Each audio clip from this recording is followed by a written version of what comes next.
So now we're going to be looking at posture. Now posture is essentially how you are positioning your body relative to the golf ball when you get ready to hit the golf shot. So when it comes to posture, we're typically looking at it from a down the line view. So basically the camera is shooting down my toe line. And what we're looking for is this, is that I'd like to see a little bit of knee bend. So essentially like a softening of the knee.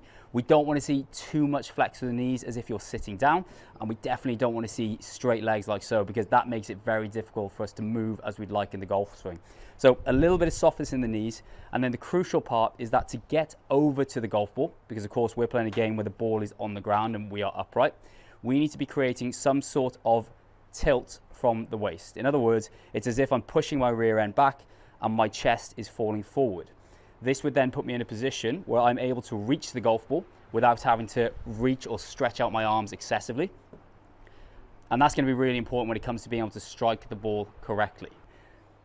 So common fault I would see here are players not essentially tilting from the hips or the waist and actually rounding their upper back to reach down to the golf ball.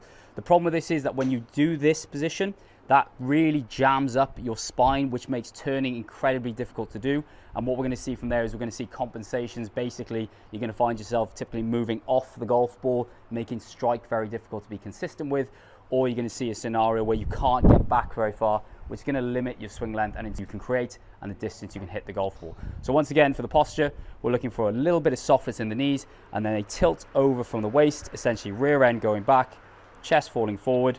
And you'll know you're in the right posture when you can reach the golf ball comfortably with your arms essentially hanging underneath your shoulders, as opposed to having to push the arms out to reach the golf ball like so, or having to have them tucked in right up against your body like that.